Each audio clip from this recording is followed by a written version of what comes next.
Carrie, Jermaine and Martin, thank you so much for joining us for this. How are we all? All's well. Yeah, good. All good?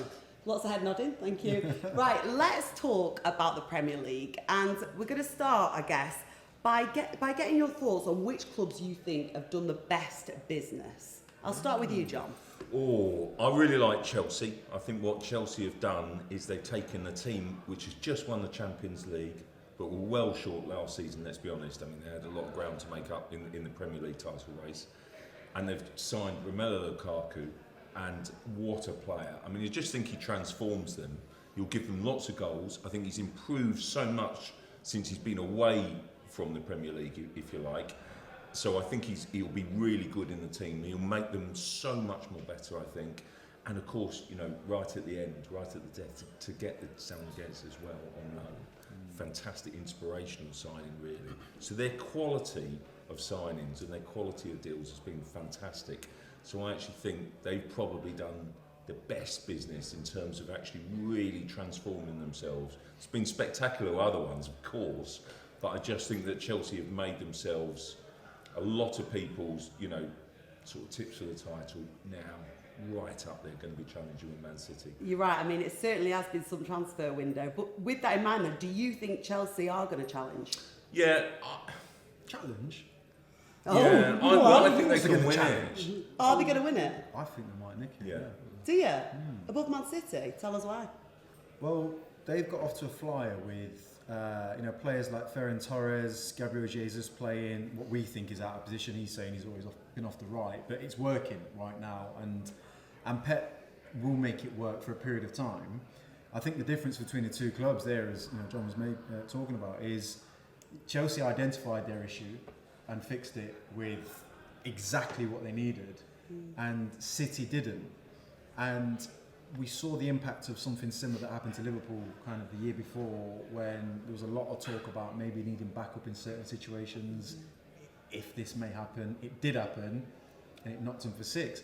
Look, City will go all the way, and I think Pep always has that little kind of like one up his sleeve. You know, Mahrez went there and then didn't play for the best part of a year, and then came to life and he's been brilliant. Maybe Torres is that guy. Is he going to get them 25 Premier League goals this year? If he does, then they probably will win it. But it's a lot of pressure on him, given the fact that it's going to be his probably first full season if he starts week in, week out. I would hedge my bets towards Chelsea and Lukaku delivering over Torres and City. Where does that leave a Manchester United then? Obviously, they're in the mix. It's a tough one, this. You know, it really is, because you look at what they have in terms of availability, and you would put them higher with regards to kind of challenging, but I don't see them above Liverpool, Chelsea or City personally, and maybe it's just their style of play, the way that they play, their inconsistencies. I think we've seen even at the start of the season, you know, the last two games anyway, I think the Southampton game, they were pretty average, and how they won that Wolves game, I don't know. Some say that's a sign of a good title-winning side, but there are elements in there that, you know, other teams would have capitalised on. So they're not as strong as those three sides that I've mentioned. So I wouldn't say that they're going to win it, but you know, it's going to be fascinating Viva to Ronaldo see. and all that. You know, you just don't know, do you? Martin, as our stat man, be interested to get your input at this point. Yeah, well, with United, I just think they left a weakness, and that's what Chelsea didn't do. Back of midfield, they're weak, and if anything, the Ronaldo signing exacerbates that. It puts more pressure on their defensive players, and Varane obviously helps, great signing, but you still need protection to that, and Fred is not a defensive midfielder in my opinion. He was in the top 3 players for dribbled pass per 90, gives the ball away in his own half a lot of misplaced passes, and if you're looking for a defensive midfielder, that's the opposite of what you want, really, isn't it? I don't want to come at him, but he's a decent player, but if he's the one protecting, I'd be worried. I don't think that's the title. I don't know if they needed a defensive midfielder. I felt that they needed like a tempo man. Okay. You know, somebody, you know, like what Jean Moutinho does for Wolves, or what Neves does for Wolves, or what Jorginho does for Chelsea. They kind of just like, they're the guys that go, right, this is the tempo we're going to play at now. Now we're going to speed it up. And they dictate a game like that. I think, I call them straight liners. You know, in that midfield, Montgomery's a straight line midfielder. Yeah. He goes that way, up and down, side to side. And it's the same with Matic, it's the same with Fred. They haven't got, like when I was at Tottenham, we had a Modric who goes into areas where you go, whoa, what are you doing there? And City's whole midfield operates like that. You know, there's one player who's probably most like that. He's Donny van de Beek. Oh. Cool. He's got totally lost, hasn't he? Yeah, I know. Where is he? I think for me, United have made such an inspirational signing though in Ronaldo. I mean, what a fantastic buy! It raises the expectation levels. He's immediately brought a different mentality to the team, hasn't he? I mean, he's such a different player from the Ronaldo that left Man United. He did score 29 goals. Yeah. He beat Lukaku last year, didn't he? Yeah. Yeah. And by the way, in quite a poor team, in a team that was in decline. So I just feel as if Ronaldo is the dream signing. So I get what you're saying about that, but I actually think that United maybe... Look, I'm sure we'd probably all say the top four as the top four, but it's just in what order you put them. But then I just feel as if United have maybe overtaken Liverpool in that mix. I think the top two are well clear of the rest. I think Man City and Chelsea are, to me, it'll be a two-horse title race. Yeah, to be fair, in Ollie's defence, you'll say as well, like their results against the top six, you'll know they are very good, and that a lot of time determines what happens up there. But they haven't had a top scorer, score 20 plus league goals for 9 seasons since Robin van Persie, and Ronaldo's done that 12 seasons in a row. So. John, what do you think the signing of Ronaldo means, though, for the other attacking talent that Man United have got? I think it puts them under pressure. So I do think that, suddenly there's a few players in there that will be sweating on their place. Where will Ronaldo play? I think he'll play through the middle. Of course he will. Cavani, it felt like he was a bit part player last year. I do like Cavani. I think he brings an energy, doesn't he? But I think Ronaldo starts as their first choice, number 9, when he's match fit, by the way. I don't know whether he will be for this weekend, but he will score goals. And I just think he will lift other players, and that's what he'll do. So I think that Rashford will suddenly get a bit of a buzz from playing alongside him. I mean, they've got so many options. Greenwood. I think Greenwood has got the potential, isn't he, to be an England superstar for the next 10 years. And I just think with Greenwood, if you are questioning his development, his mentality a little bit, who better can you learn from in terms of actual professionalism, in terms of focus, in terms of training? And I just think Greenwood is the sort of player that will see Ronaldo, see how he prepares himself, see how he operates, and that will improve him again, I think. Yeah. Greenwood is such a special talent. I do think sometimes a player like that can benefit so much from a shining example. And I think for me, Ronaldo is that player. It's super signing. It's such a great... I think that we haven't had in the Premier League that global superstar, the best player in the world, since Ronaldo left. With his return, I think here we go again. Now the Premier League has got the biggest star in the world, arguably. I know people talk about Messi, but as an individual in the stardust that he brings as a superstar, I don't think anyone touches Cristiano. And we've seen that with all the circus around it immediately. Carrie, any standout signings for you? I feel like we've covered them all. No, we haven't at all. I think there's a lot of excitement all around this transfer window, and I echo that completely. If you're talking about football business, then Chelsea, I think, did the best sort of Moneyball business, paid 97.5 million for Lukaku, and then got a profit of 38 million, I think. It's remarkable for the players they've let go, and there's some big decisions there. But I think what you were saying about Manchester United, what they've done in terms of rather than Moneyball, in terms of football, the consciousness, fans breaking into the stadium, the upset in the Super League, and the spending that had to be made by some owners that I don't think they would have maybe considered making, then I think they've done really well. So what you say about Sal Miguez, I think is a fantastic player. And for Chelsea, what he gives them is a direct replacement for Kante when he's out of the team. He doesn't have to change formation, that drive, fantastic tackles, really happy to go in on those players, and gives them that grit which they maybe have to compromise when they bring in Kovacic. I think that's a really savvy, exciting player. There's a lot to be looking at. I'm really surprised by Liverpool's window. Fantastic defender, French youth, tracked by so many, 35 million is a lot, but I thought Daka would go there and not go to Leicester. And I think he's an incredibly exciting player for the future. Oh, thank you. Just on, obviously you mentioned the top four, that we kind of all think that it's set, we just don't know in what order. If Ollie doesn't win a trophy at all this season, factoring in the signings that he's made, is that a failure, do we think? Yes. It's always a failure at Manchester United, regardless. Look, what I quite like about what Manchester United are doing with Ole Gunnar Solskjaer, the sticking by him I quite like, and I like the fact that he's a Manchester United man. He knows the club inside out, and if anything, the club's developing Ole as they go along, and they've bolted things on as he's going. We've seen the addition of Darren Fletcher, to the backroom staff now as well. Much more Manchester United people kind of being a part of the process.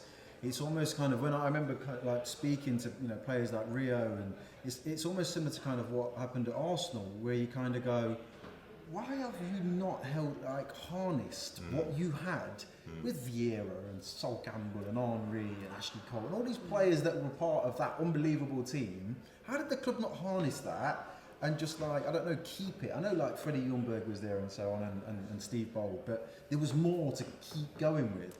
And United did something similar. When they lost Fergie, they kind of just went, just wiped the floors with everything. And slowly they've kind of brought a few back in, and with Ollie still being kind of a part of that, they don't win anything. Yeah, it's a failure. He would admit that himself. Would he get the sack? I would hope not. I would hope they'd look at it as, actually, let's look at where we can improve him as a manager and where we can improve as a club and as a team to get back to where they need to be. Is there an argument as well, because they finished second last season, that actually if they don't win the league, it's also a failure? Yeah, listen, I think signing Ronaldo also raises the bar for Ollie. I mean, suddenly, Ollie, he's always, as Jamal Marley points out, he always expected to win at United. Yeah. But suddenly, it's gone from you always expected to there's really no excuse now. And I think that's the difference. And the thing that worries me about Solskjaer is that basically he's been so close to semi-finals and then last season's final. Has he got what it takes to get it over the line? If Klopp, Tuchel or Pep were managing that squad, you would say they would probably win it. Yeah. That's what hits my mind quite a lot, and I'm like, well, what is that then? Because there is something in that. As much as I like Ole Gunnar Solskjaer, there is something missing, but at the same time, he's a young manager, so he needs a bit more time. But that's is not Manchester enough United, is it? is Manchester United the club where you learn your trade, really? I would look. They've had. Usually, you would say no, right? But the reality is, Manchester United fans and the players, everybody associated with that football club, they've had a Mourinho, they've had Van Gaal. They have gone through a couple of managers where they've gone, right, we've tried this, when they've signed Di Maria and Memphis Depay, they've thrown money at everything, and it's not worked. It's not worked. And the one thing that they have now within kind of their fan base is huge support for their manager. And that is infectious when it comes to what happens on the pitch. Negativity around Mourinho, if you actually think about it, right? Mourinho, he's a god of the game when it comes to management. But Rashford, Luke Shaw, Lukaku, you can reel them off, and then you look at Tottenham, Delhi, Harry Winks. There are a lot of stuff that he just ruined. And he'll sit here and so go, you really think, Jermaine? Yeah, but he'll also say, well, I won a European Cup and I came second in the league when I probably shouldn't have. And he's 100% right. But with Ollie, the fans have that connection of a man that they can relate to. They know he loves the club inside out. So I do think it can be a club that develops. I mean, Real Madrid did it with Zidane. Zidane was a brand new manager. Pep was a brand new manager at Barcelona. So how long do you give him then? Well, let's see, Zidane won straight away, didn't he? And I think the issue with Solskjaer, and it could be quite damaging, is that defeat to Villarreal in the final, and the performance in that final as well could hang in the back of the minds of the board, I think. I don't think he's under pressure. If they don't win a trophy this season, though, he 100% will be, 100%. And that support from the fans will diminish if he doesn't win a trophy based on the signings that There's not many out there, though, is there? Management-wise, right now, everyone's in jobs. So the question, Conte's about the only guy. Ollie is the only. The question is his decision making, and that's on the big occasion and the big moments. Now, if you look in terms of winning the title, I don't think there's that expectation. They could do it, But in terms of what he looks to a bench to in comparison to Chelsea and Manchester City, there's still one step behind that. There's not a like for like, which I think both Pep and I think both Tuchel have. But what he does have now is more options to get those decisions right. One of the big signings, we just take it for written now, is Jadon Sancho. What an absolute talent. And now with Ronaldo to shape his mentality as well as Greenwood, that's exciting. And he can play in every option, and he's got more players like that. So I think the fans turn on Ollie the minute when it's a really obvious decision he could have made. Why didn't United get Saul Niguez? If he's available, why didn't they get him? That's a serious own goal, Yeah. because if you think that, I was at the Wolves game, and the first half was frankly embarrassing. Yeah. I mean, everyone was talking about Ronaldo. It shifts the focus, but that central midfield, that midfield axis, it was so wanting. It was so obvious. Fred was appalling in that game. And listen, we've seen Fred play good games, so he is a bit in and out, but he's horribly inconsistent. So he's capable of good performances, isn't he? But basically, he's just not consistent enough. I don't think they have a midfield presence. And sometimes in a modern midfield, I just think you need someone who's, up and down, sort of kind of box to box, and dovetails with another. Saul Niguez would have been the absolute perfect signing. And I just think that they've missed a trick. Sometimes it's about connections, it's who you're working with, who you're looking at. So not everyone, but it's just a classic case and example. Surely United, more than the sort of superstar signing of Ronaldo, they actually needed a holding midfield player. And it's just so glaringly obvious. And I think that will be their deficiency, arguably, in the title race. That's why I don't think that they will be right until the end. They might be in the title race until March, but beyond that, I just don't see them lasting the pace really. Well, away from the title race, let's talk about Arsenal. Lovely.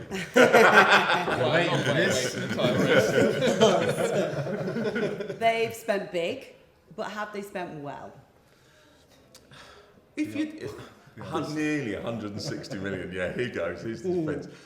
Look, I think the squad has been so poor that they've spent 160 million, and you're still going, is that enough? Does that improve it? And I think Ben White is a good signing. They probably spent too much money on him, but you have to do that to attract the player, because I think he's an outstanding player who will play for England for years to come. But they had to go the extra to go and get him. Why would you worry about that, by the way, as a fan? I just don't understand that criticism. Ramsdale, he's been relegated 2 seasons in a row. And it basically gets a bit of a negativity straight away. Then you've got Tavares and Lukonga, who've shown good flashes, but unproven. Martin Odegaard, who frankly divided opinion last season because he basically put Smith Rowe's nose out of joint, because it meant constantly Smith Rowe looked fantastic, didn't he, in the 10 role, and that understanding and the link up with Saka that he developed when he was playing in the 10 was suddenly wasted because he was shunted out into the left wing, Odegaard through the middle. So there's loads of bits and pieces that have not quite worked, and there's no one signing that you go, wow, that's going to get me off of the seat. And so I just think there's a bit, they spent so much money, and in fairness, they backed the manager to the hilt. Are they a team that are going to finish top 6? I just can't see it. And I think 160 million quid, yeah, it's and ridiculous. you're left with this squad. It is a strange one. Their biggest problem for me is, again, it's that vision thing. Like, Arsenal fans would love to sit there, even if these are all really young players, and go, that's fine, because I can see actually in the future, like Ben White, that's going to come good, that's going to come good, and the future of Arsenal looks fruitful now, right?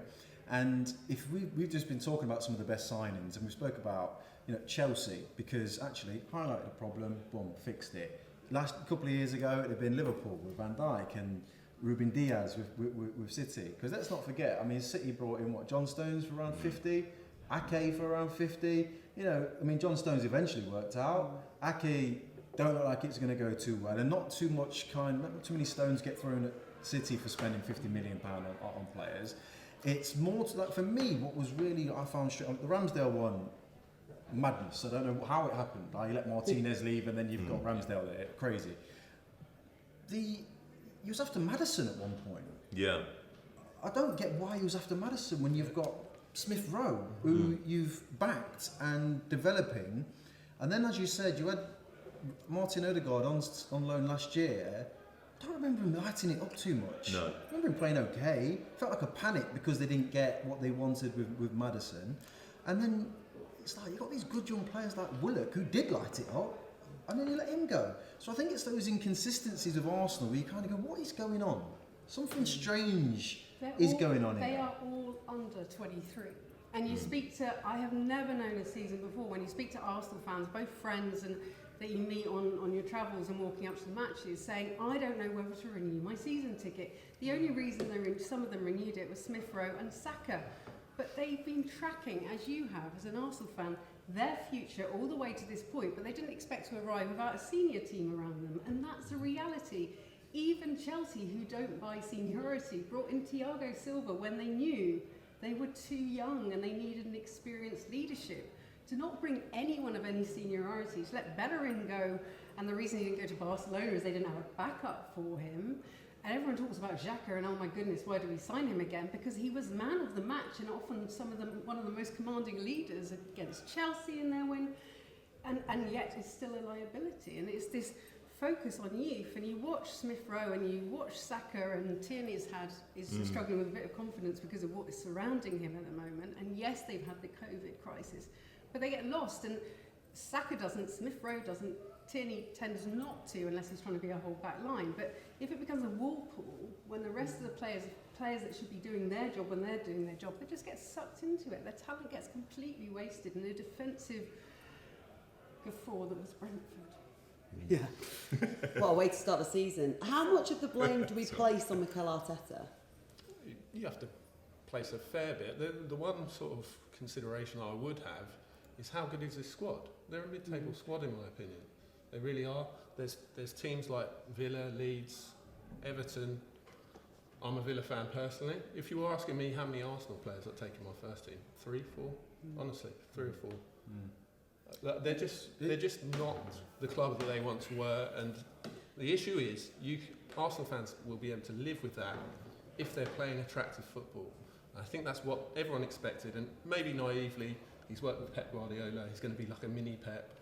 Hasn't panned out that way. He's tried to sort of implement it a bit, but possession is way, way down on the time under Wenger, his sort of last 60 games. Arteta's had 60 games now.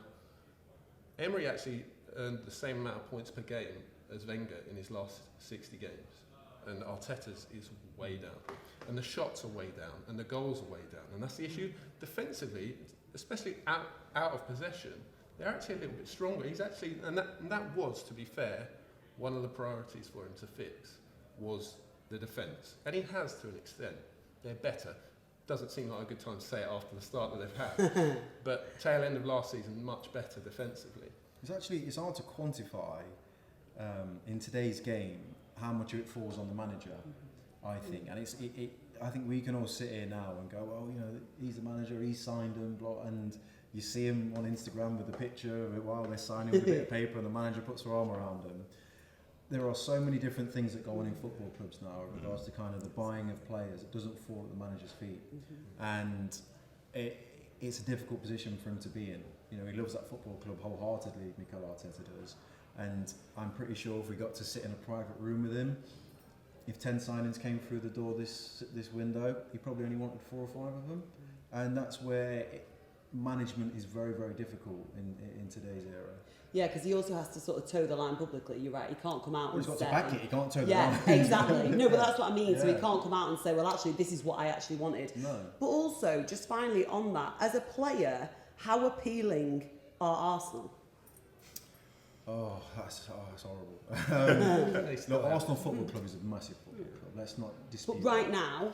Yeah, look, I'll tell you what's appealing about Arsenal for a young player now. You're going to play. Yeah.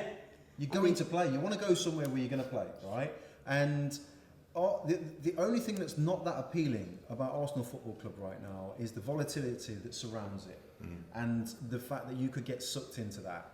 You know, the fan group situation the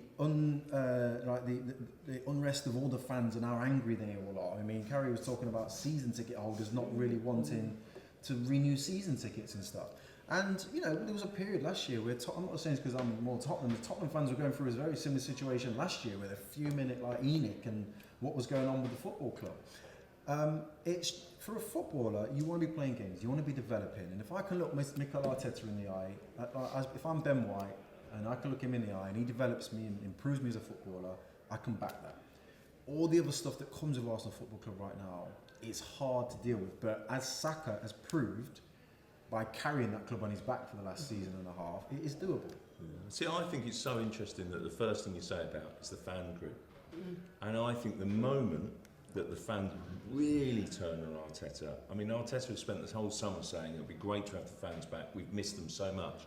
Well, actually, if they'd been in last season, he might have been a goner because they wouldn't have stomached some of those home performances. The home performances was what defined last season. They were dreadful at the Emirates, dreadful, and they would have got absolutely booed out of the place. It was, you know, it was shocking at home, and then some of the away performances were much better. But they just, I think Arteta looks to me as if he's a rookie coach. He's got a technical director who was nowhere near their first choice. He's got a lot to prove, Edu, in the market, and so he's taken a few chances. Arteta suddenly looks as if he looks like a former Arsenal captain. I thought it'd be a good choice. I thought it'd be a really good coach. He's worked under Guardiola. It looks an obvious choice, but he's looked out of his depth at times. He's lacked, I think, humility. I think behind the scenes maybe he looks a little bit too arrogant. He's getting carried away with it, and he believes in himself. There's no shortage of confidence there. But as soon as he loses the fans, and I think they're at the tipping point, then it's game over for Arteta, because you cannot win without the fans behind you. And I think Arsenal fans, they deserve to feel how they feel. Yeah, absolutely. You know, the standard that football club has set for numerous years is not being met, and that so they're going to voice their opinion. I think it's the style of play as much as anything as well. They're just nowhere near those standards, and those standards were so high. So that's going to be difficult to replicate. But they're just playing turgid football at times, and you just don't expect that with Arsenal. So it's an issue. I do think he's in trouble. The one public mistake I think he made that seemed to fall on him was his decision that Bernd Leno was his first choice keeper and that he could get rid of Martinez. And that's almost been worsened by the Ramsdale signing for 30 million for a backup keeper. It's madness. Is he on borrowed time, Mikel Arteta? I think he and Edu are on borrowed time.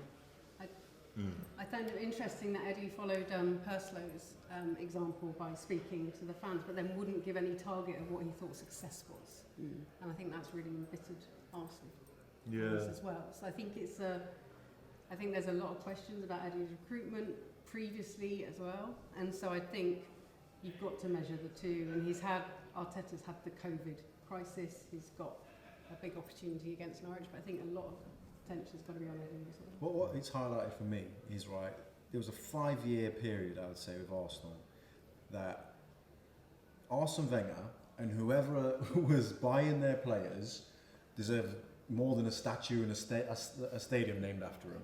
Because for a Nasri, a song, for even like Van Persie when he came in, or even players like Denilson that would be plugging gaps for you. You had Clichy. There was so many young players that they went into that French market and found that maintained Arsenal as a Champions League football club. We weren't going to win them a title, but they came in for nothing really, and maintained a level of excellence at that football club, which was moulded around some experience of when Fabregas and so on, and like I said, Van Persie were there, but. They've lost that. They've lost that gem they can found. Arsenal was the spot. It was like, as a player, when I was at Newcastle, you wanted to go and play for Arsene Wenger. It was like, wow, how's he found him? Where's he come from? It was a bit like what Leicester have been doing with like Kante and Ndidi popping up. Arsenal have lost that special ingredient of being in that global market and finding those special gems, and they've gone a bit ordinary with their, in the last couple of windows, and a bit obvious really. I guess it's kind of a difficult question to answer, but how long is it going to take for them to turn this around? Years. A long time. A long time. I mean, when's it gonna? I mean, when are they going to get back into Europe? I think they're so far off the top 6. They have gone young. I do think the transfer policy looks disjointed, doesn't it? Because last year it was about experience and it was about sort of, seasoned pros. This year it's been about young players and they're screaming for time. I do really like the way that the club, the owners are, they're one of the big 6, aren't they? That basically been given a bloody nose over the European Super League. So what have they done? They've all responded, I think, and they've responded well, and they said, right, we're going to back the manager, we're going to try and put things right. So I like that. Have they done the right business? That's the issue. And I just think, have they got the right manager who's going to be given time by the fans to turn things around? Because this is a young squad and it's going to take time. I'm not convinced that there'll be enough patience from all areas for Arteta to turn it around. I think it's a huge job, and I think it's maybe a bit too soon. And I think it's going to be a sort of a 3-4 year cycle. And let's be honest, if Arteta finishes mid-table in a couple of those seasons, is he going to survive? I don't think so. And what's the newest manager going to want to do when he comes in? He wants to spend money. Yeah, and break up the team again. And then who do you really bring in? I mean, it's got to be a Conte to kind of completely re-energise and bring a different way to that club. So effectively, you're ripping up the plan all over again, and it's a never-ending cycle, isn't it? It looks messy at the moment. That's our half an hour, guys. That's what you were saying, isn't it? Perfect. Thanks. So we're done. We can have a 2-minute break and a toasty. Yeah, cool.